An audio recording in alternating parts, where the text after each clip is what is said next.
So, catch me up on where we're at this point. 'Cause I looked at the last note. I haven't met you before. Okay. Yeah, so if you can just update me on where we're at. Sure. Well, I just finished my first round of chemo. I had been operated on was it November? Oh my gosh. Yeah, it was November. November 3rd. Right, November 3rd. And then I started chemo. I had 2 weeks of the pills, and I had the infusion. So right now I'm off until Tuesday, and then Tuesday I start another 2 weeks with the infusion also. Okay, how did the chemo go? It went quite well. I had little side effects from the beginning. From the very first day, I had the real tingling when I went near the refrigerator. And I couldn't drink anything that was even room temperature. I had to heat it up because my throat was constrained. Right. That happened immediately as soon as I got home from the infusion.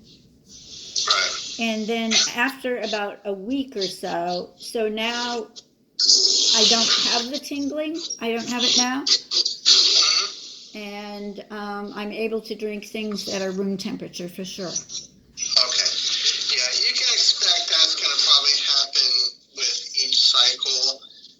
There's two types. So the drug that causes that problem is the oxaliplatin. So that's the IV chemotherapy. It can cause some neuropathy. So the two types of neuropathy it can cause, the cold sensitivity, which is likely to be present with each cycle. So just kind of as you explained, touching things are cold or even drinking stuff that's even a little bit cool, as you said, room temperature can be bothersome.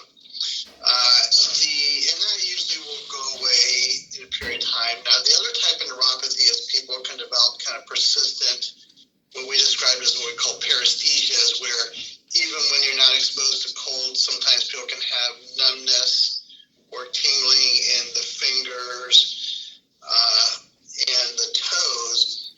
And a lot of times people don't notice that for a couple of cycles of chemotherapy, and then it starts to come on, and then it can gradually start to get worse. It can last longer. And we have to pay attention to that because if you start to develop a significant neuropathy and we don't make adjustments, then sometimes we can make that neuropathy permanent. So we got to be careful with that. Okay. Yes. Right. Yeah. So, but that's what we'll ask you each time, and we can dose reduce. Now, where are you getting the chemo at? Are you getting it locally here in Lodi? Lodi. Who's your oncologist down there? Dr. Mehdi. Dr. Mehdi. Okay. Okay. And then how did you do with the chemo pills? I did fine. I was taking, every time I took the pills, I also took a nausea pill. So I really did not experience nausea. And I did quite well. I noticed I have a couple of brown spots on my face that showed up that were not there. So I don't know what that's about. One by my nose, but one down on my cheek is a brown spot that was never there. Okay. Yeah, I can see it. Yeah. So are you having any rash or tingling on your hands or your feet? Just that first week when I experienced it being near the cold. Okay, but no redness or rash though on the hand. Okay. Yeah, because the pills can cause a hand and foot syndrome, where the skin can get red on the hands and the feet, and sometimes the skin peels. Most people don't have problems with it, but again, we'll ask about it. The other thing that the pills can cause is some people get diarrhea. Mm-hmm. Have you noticed any diarrhea at all? Slight, but not, it's okay. It's slight. Okay. And how's your overall energy level right now? Quite okay.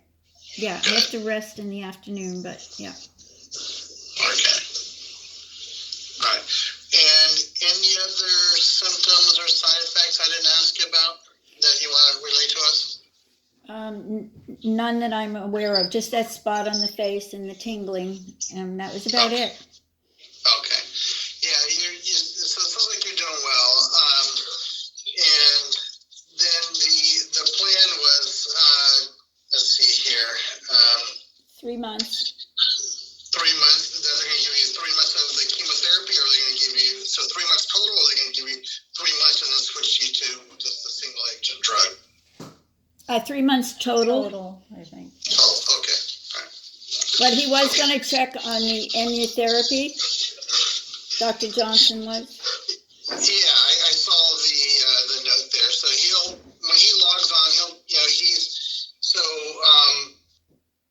he's running a little late. We have a really sick patient this morning, so I apologize, but he will log on to talk to you. Okay, so I'm going to present to him about what's going on, tell him what's going on, and then he'll log on and then give you a chance to ask some additional questions, and then he can update you on the immunotherapy.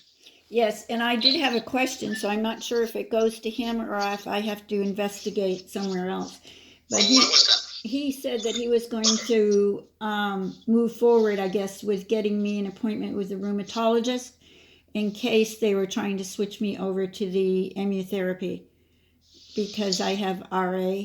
Okay. All right. I will check to see if there's an order placed. Were you going to be seeing a rheumatologist here at Stanford? Yes. Okay. So I will check and make sure that referral has been placed, and I'll ask my nurse coordinator to just reach out to that team to make sure they contact you, get an appointment. Okay. All right. Anything else I can do for you? No, I don't think so. Okay, it was nice meeting you.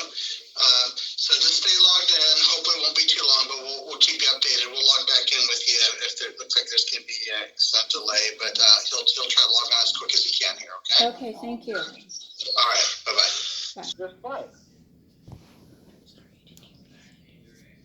Is that right? I'm sorry, I didn't hear what you said. Well, I just said, I heard that the first round of chemotherapy went just fine. It went just fine. I had a little, the tingling right away for a while, for quite a few days on the, when I went near the refrigerator, and I had a constriction on my throat as far as what I was drinking. And then I have a spot that showed up on my face and my nose that wasn't there before. Okay. But other than that, I think I did quite well. I'm really pleased and grateful. I'm glad to hear that. Mm-hmm. You know, I expect that for the most part, that sort of set of side effects that you have will be similar in the weeks to come. The one thing that we need to keep an eye on is that tingling that you had in the days after the chemotherapy. That's the one thing that tends to kind of build up over time. And so, you know, just keep a close eye on that, particularly if it starts to become something that you notice even when you're not cold, right? So if you start to get numbness and tingling that happens just, you know, sort of all the time, Yes. then that's something to watch out for, because that's the problem with that side effect is that it's the one thing that can become permanent if you're not careful. And so we want to be really careful on the dose of the oxaliplatin to make sure that we don't give you too much of that. I think that, but otherwise, what I was just saying to David, you know, we talked, I think, last time a lot about this recent data that has come out about the difference between 3 months of therapy and 6 months of therapy. I think that what I would say is that I think that because of the risk of the worsening of that neuropathy if you get more than 3 months of therapy, then I think that I would for sure stop the oxaliplatin after 3 months. I think that the harder question is what to do about the 5-FU. If you're not having too bad of side effects from that, I think an argument could be made to continue that. for a total of 6 months, so 3 months beyond when you stop the oxaliplatin. But I think that's a decision that we can discuss further down the line. So what I would do for now is to focus on getting through the 3 months of the 2 drugs, and then we can have a discussion once you've finished the first 3 months in total. We can have a discussion about whether it makes sense to continue the 1 drug beyond that. Does that make sense? Yes, it does. Yes. Okay, and then I know, we had also discussed last time about immunotherapy. As I told you, while it's a provocative idea, the idea of getting immunotherapy in the situation where you find yourself right now, we don't really have enough data to recommend it. It's not really recommended by the National Comprehensive Cancer Network. So I think that my inclination on that one is probably to not do that, but instead to kind of keep it in our back pocket and potentially use it somewhere down the line. If heaven forbid the cancer comes back at some point, then we have very good data to know that that's the best thing to do. Okay. I had an appointment to do with gene therapy, so I had to send in stuff from my DNA. Does that have anything to do with checking out the type of chemo that works? Do they do it from the DNA? Yeah, so that's a good question. It's a little bit complicated. It turns out that there are actually 2 different kinds of DNA that we can look at. So we can look at the DNA that you were born with, and then we can look at your tumor's DNA. Was this something where you took like a swab of your teeth or something like that? Saliva? Yeah, you took some saliva. So that's looking at the DNA that you were born with. And the reason that they're looking at that is it actually is not going to affect what we do for you, but if they saw evidence of you having a mutation, of you having been born with a mutation that could potentially be passed on to your children, yes, or could be seen in your siblings or other family members, yes, then they might recommend a different kind of screening for those family members or something yes, else like that. So right, that's actually the reason that they're doing that analysis. Yeah, I knew that. I just had a friend that said that her husband had very similar to what I had. He had the operation for colon cancer, and he had autoimmune, and they tried, this was down here in the local area, it wasn't Stanford at all, but they tried 4 different chemos on him. They started him in December, and he kept getting worse and worse from all these chemos, and by May he was gone. But just before that, there was a place in Oakland that had this DNA test, and then they found out, this is what I'm told, they found out that with his DNA there wasn't a chemo that would touch him, and evidently some of that chemo was not the best for him for sure. They kept switching it. So yeah, so there's a separate test that can be done on your tumor's DNA. It turns out that the tumor's DNA is always going to be different from the DNA that you were born with. Because sure, the reason that we have tumors is because of a change in the DNA. yeah, And so occasionally if those tests demonstrate some, like a specific kind of mutation, there are cases where that will tell us that either a certain chemotherapy will work or a certain chemotherapy won't work. But we usually only do that testing in the case where the cancer has come back. So if we, give you the chemotherapy now, and let's say you do okay for a year or 2, and then heaven forbid at some point down the road the cancer came back in the future, that's when we would probably do the testing on your tumor's DNA to see if there were any signals that would, tell us what chemotherapy would or would not be a good idea to use at that. So again, that's something that if we need to, we can address further down the road. okay. Another question. Yeah.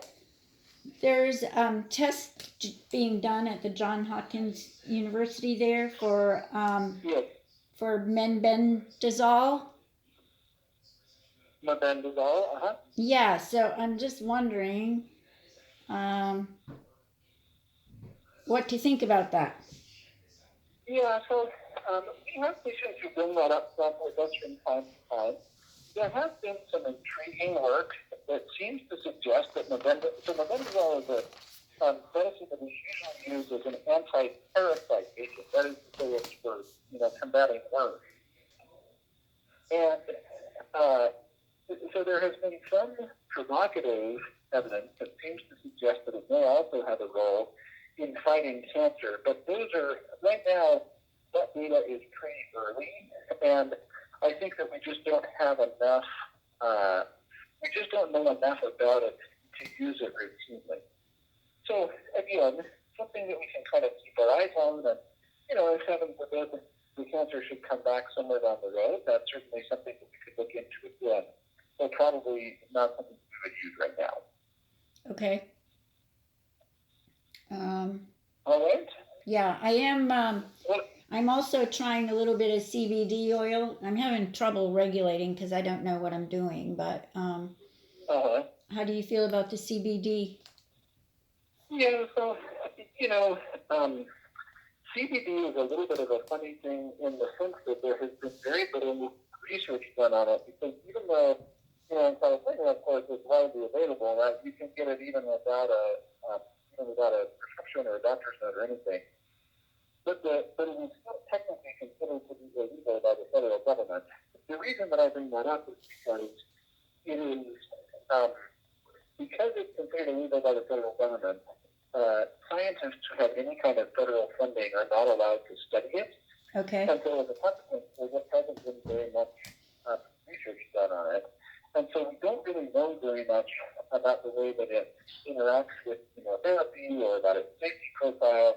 It's also important to remember that because CBD distributors are not regulated by the FDA, there is no regulatory body assuring that the compounds that they make are sufficiently pure, or that they have a consistent concentration of compound, or all of those kinds of things. So that's just to say that there is there's some degree of uncertainty when you're using it. Having said that, if it's an oil, we tend to think that the risk of using it is relatively low. I think the other thing I would say, though, is that of all of the patients that we have that try it, just anecdotally, I would say that the percentage of them who have a really significant benefit is pretty low. I would say that most people we have, they kind of try it, and maybe it helps a little bit, but they're not really sure, and it doesn't, really seem to make that big of a difference. Every once in a while, they'll have somebody who uses it and really gets a fantastic benefit from it, but I would say that's the exception rather than the rule. But if you want to try it, and, particularly if you're having, if there's a specific problem that has really been an issue for you, and you've tried other things and you feel like they're not working and you want to try it, you don't object to it too strongly. Okay. Any other questions I can help you with? No, the other one was that I was waiting to hear from the rheumatologist, but I mentioned that to your assistant there, and he was going to check on that because I never did hear from the rheumatologist. Yeah, I'm kind of getting the impression, this is sort of the first week that we're fully back into the swing of things after all of the, the Christmas holiday and the New Year's and all of that thing. And so I think that some of the referrals that we get put in for patients to be seen by other specialists may have been kind of put off because of the holidays. So we'll make sure to circle back and make sure that gets taken care of. Okay. All right? All right. Now, so do I wait until the next round before I talk with you again, or how does that go? No, so I would continue with the chemotherapy as you've been doing it, and then, when people are getting chemotherapy at a different location, there's a few ways that you can go about your interactions with us. I mean, some people check in with us every cycle, and especially now that we have the video or phone visits, if you want to do that, that's totally fine with us. The other thing that you could do is you could just get the next couple of cycles without seeing us, and then check in with us after you've had those first 3 months of chemotherapy, so that we can have a discussion at that point about whether to continue the one medicine after that. Okay. So it's my, it's, Either of those options would be fine with us. okay, thank you. All right? Yes, All right. Thanks so much, Ms. Aguilar. thank you, Dr. Johnson. All right.